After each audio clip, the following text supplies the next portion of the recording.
Bismillahirrahmanirrahim, dear students. Welcome to lecture number 29 and 30.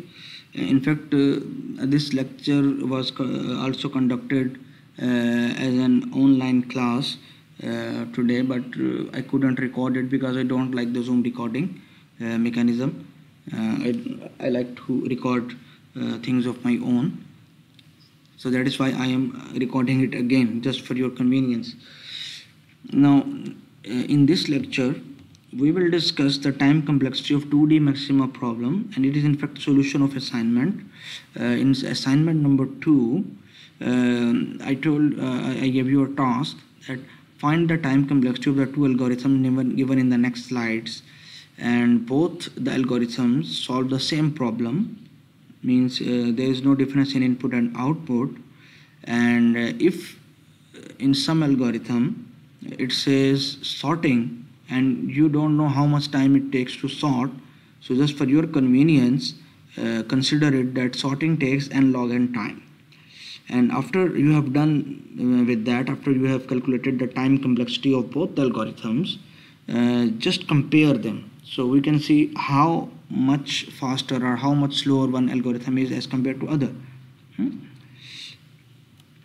So what was in fact the problem? And I told you that whenever you are solving a problem, the first step is to understand the problem. Whenever you have understood the problem, it means half of the problem has been solved.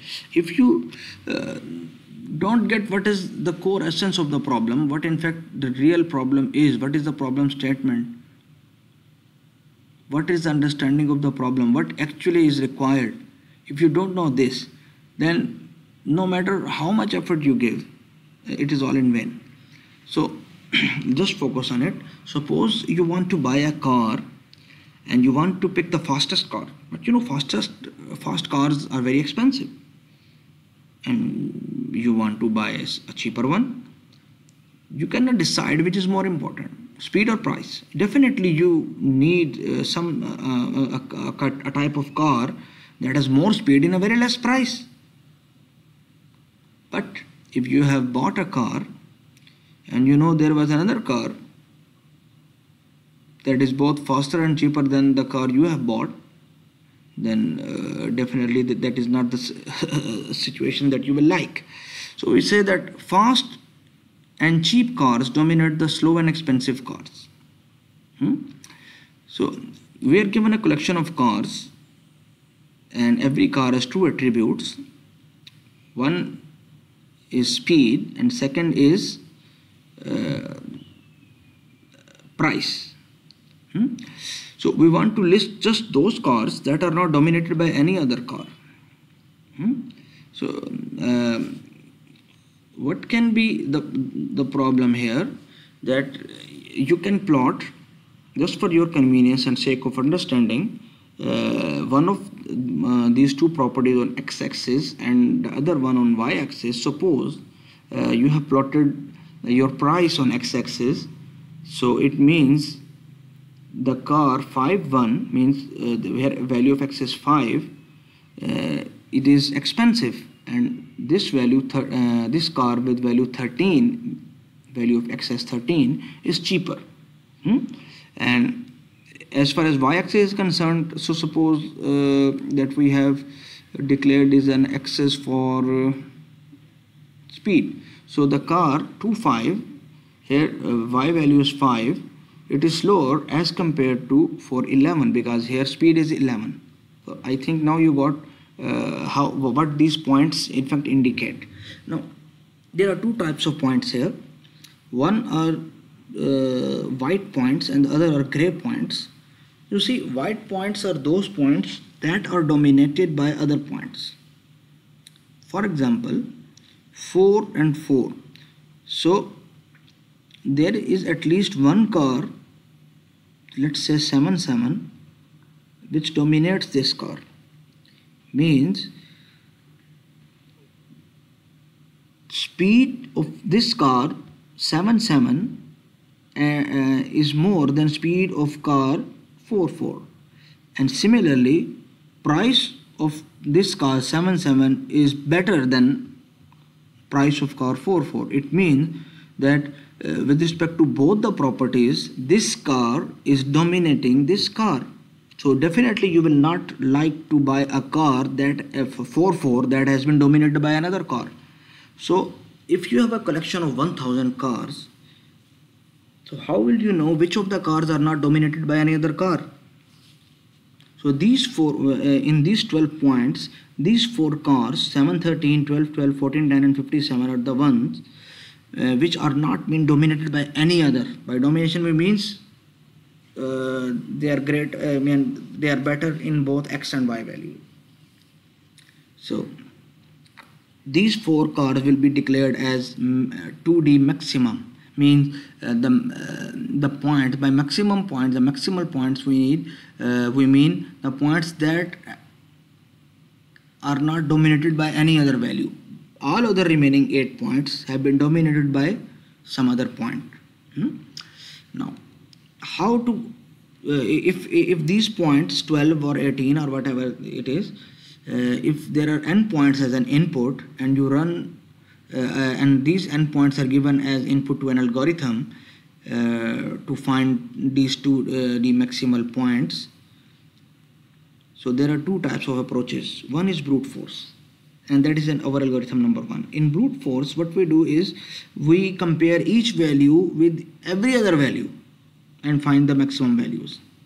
But in plain sweep algorithm, we do not do this, because in brute force, as we are trying every possible combination, so it means that it will take a lot of time. It will cost you more with respect to time complexity.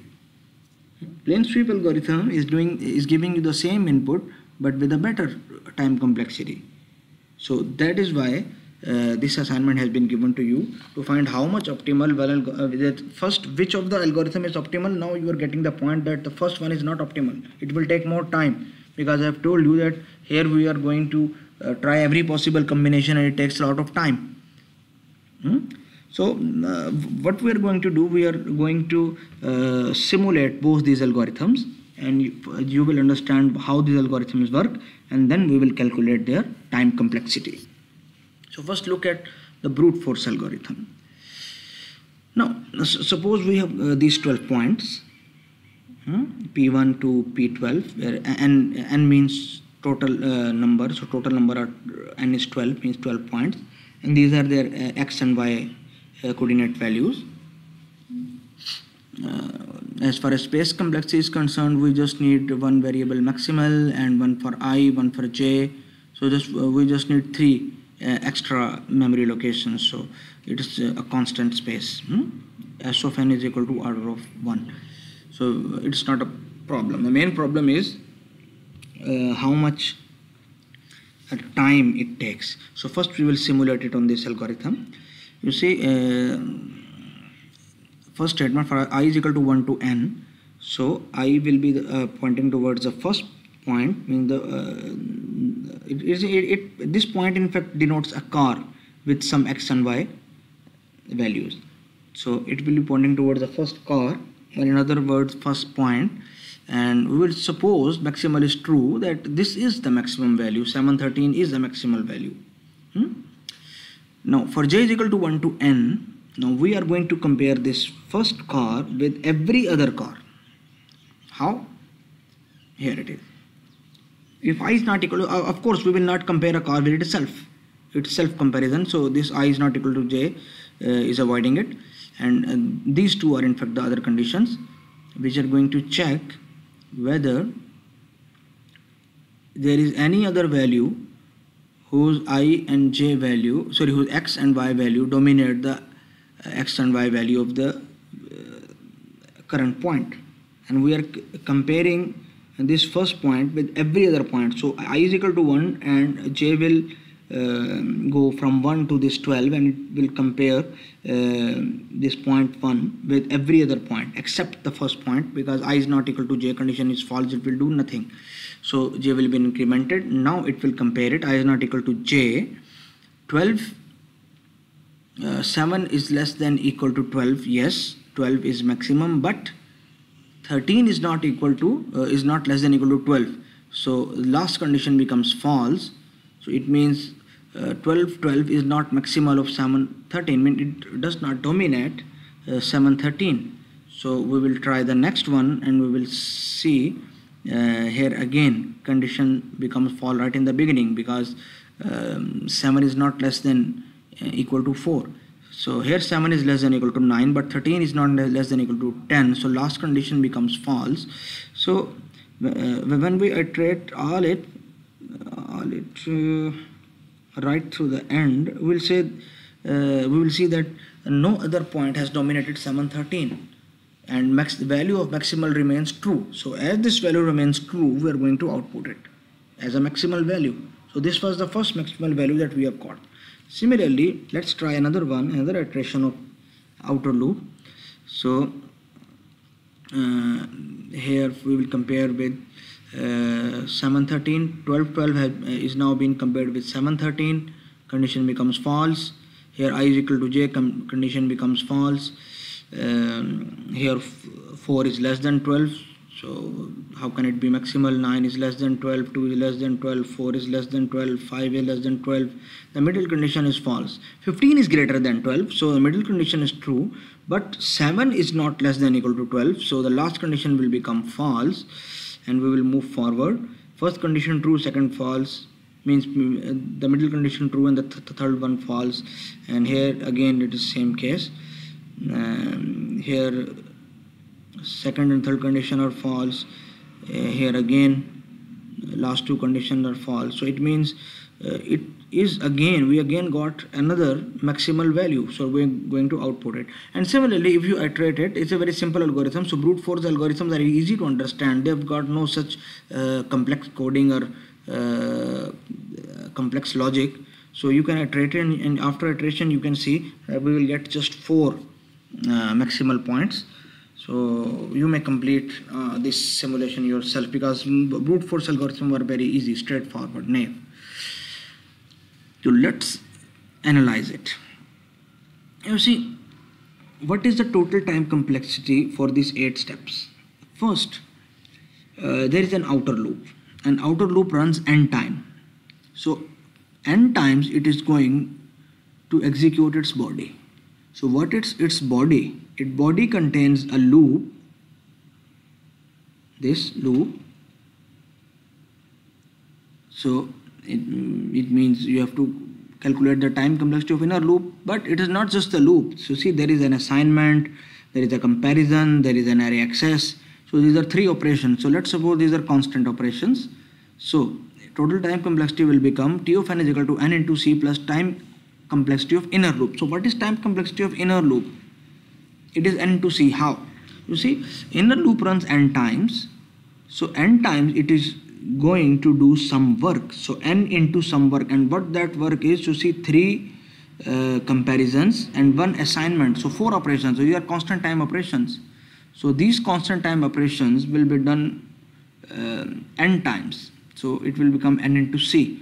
So if you solve this, it will become nc plus n square c, and higher order term is n square. So we can write it as order of n square, and in other words we can say that time of this function grows quadratically, n square. And this is n square, we already discussed it, that it is not an optimal algorithm, so we have to find a better one.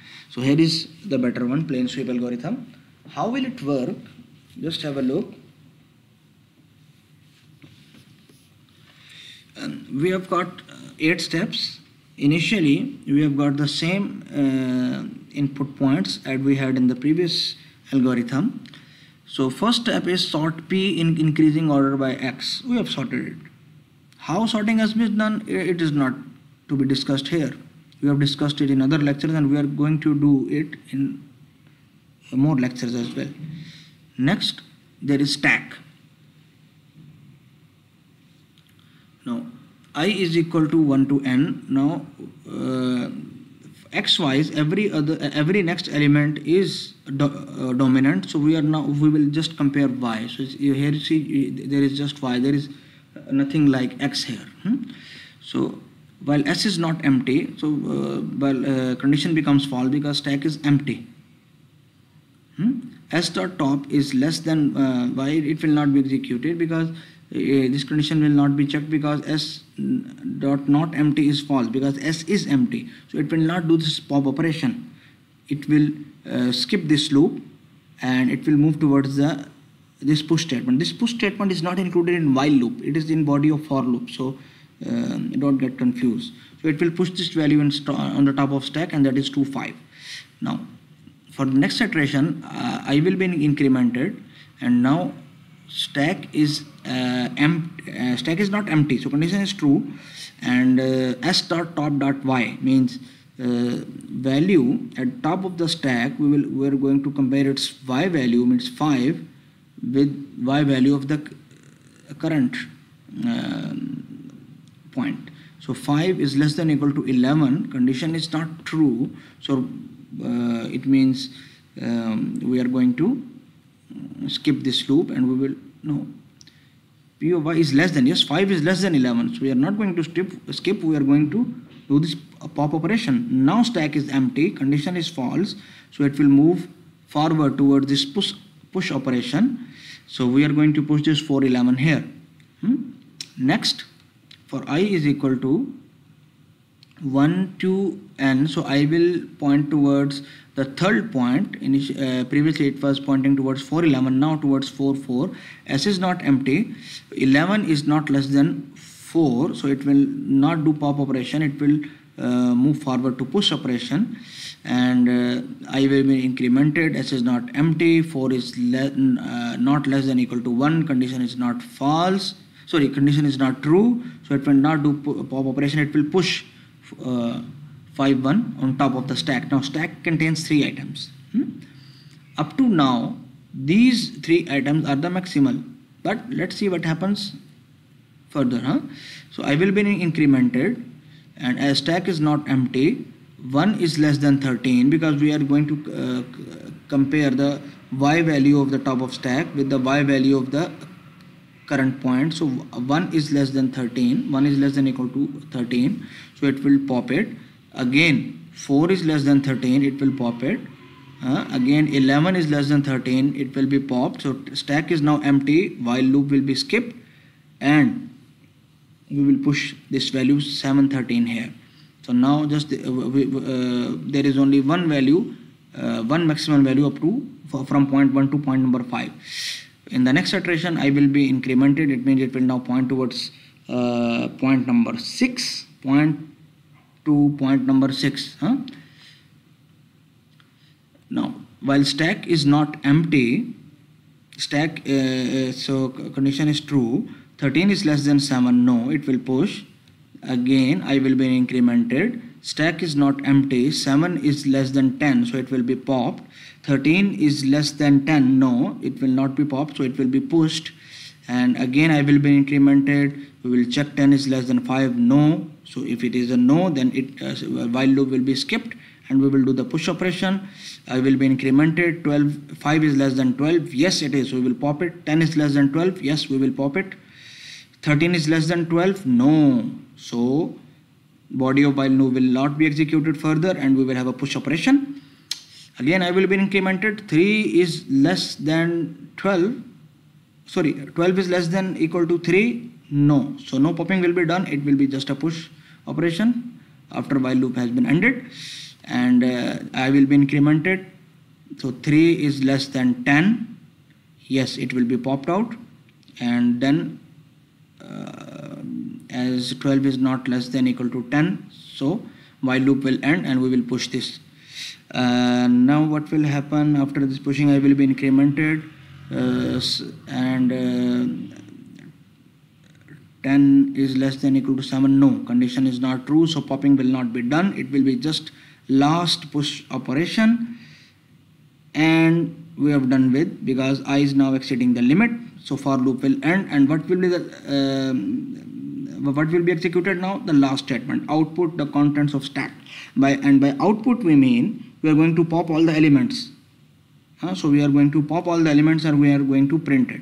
So these are F15, 7, 14, 10, 12, 12, 7, 13, last in first out procedure, you know. So it is the output, and it is the same output. Maybe the order is changed, those four values that were outputted by the first algorithm are in some different order. So order is not matter here. What matters here is the output, and we have got our output. Now, what is the analysis? See, here we have three portions. First, there is sorting is done.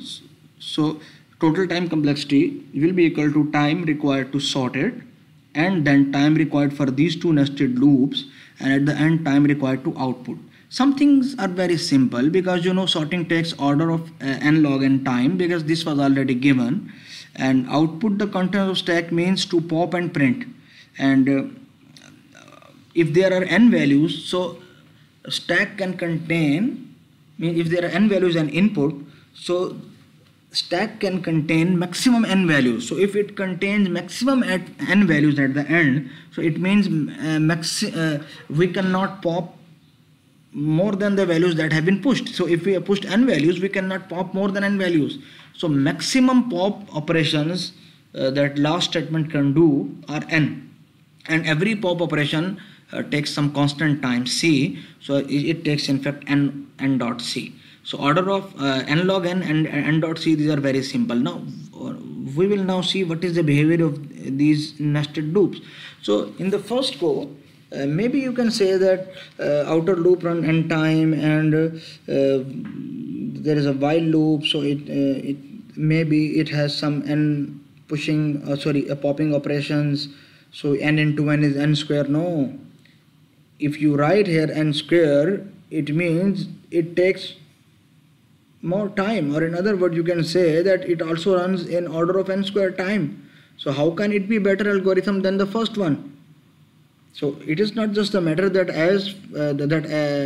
whenever you see two nested loops, you say just multiply this. No, you will see how much work has really been done. See here, the outer loop contains this while loop and this push operation. So pushing has been done by outer loop, and this popping has been done by the inner loop. Popping is done only when there is some value was already pushed. So outer loop, so if there are n values, so outer loop cannot push more than n elements on the stack, and hence inner loop cannot pop more than the elements pushed on it. So there are a maximum of n pushes and n pop operation performed collaboratively by both of these nested loops. So there are in fact total 2 n operations, n operations for push and n operation for pop at maximum. This is the worst, I mean it is the upper limit. It cannot exceed it. So there are in fact n push and n pop operations. You can, in other words, you can say 2 n operations, and every push and pop operation in stack we have already discussed, it takes a constant time, so it means it takes 2 n into c time. So it is nothing other than order of n. So because 2 and c are constant factors, so we can eliminate this. So time complexity of nested loops is in fact not order of n square, it is order of n. So substituting this value here, we get T of n is equal to n order of n log n plus order of n plus order of n, or n dot c. So which is the higher order term? N log n. So we can write it as T of n is equal to n log n. So time complexity of previous function is n square, and time complexity of this algorithm is n log n. If we take a ratio n square divided by n log n, the ratio is n divided by log n, and by this ratio we just want to know how much slower or how much faster one algorithm is as compared to other. So the ratio is n and log n, so n ratio log n. So it tells us that if there is an input size of 100 values, first algorithm, the brute force version, is 15 times, approximately 15 times slower than the plain sweep algorithm, or in other words, plain sweep algorithm is 15 times faster than the first algorithm, the brute force version. And whenever and as n is increasing, this ratio is changing rapidly.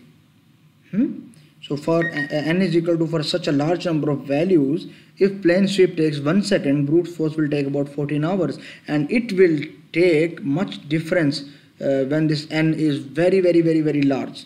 So just put values and check out how much faster and slower one algorithm is as compared to other. So this was the main problem that we have discussed today, and you have already, I think, done the quiz. So let's hope that you will get good marks in exams. And I think we have just only 1 week left for exams, so I expect you to work very hard.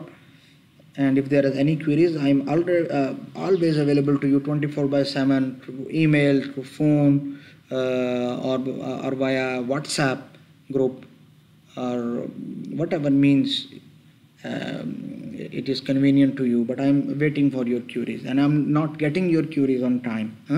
Hasib has told that he needs some he needs solution of practice questions, so I will make another video today and I will upload it, in which solution of practice questions will be discussed, or I will give some hint that will be easier for you to reach the result, inshallah ta'ala. So hope to find you in a very better environment after this semester, and hope that you are fine and all doing well in your homes. And I need prayers for you, and I pray for you, and we will meet in the next lecture, inshallah ta'ala.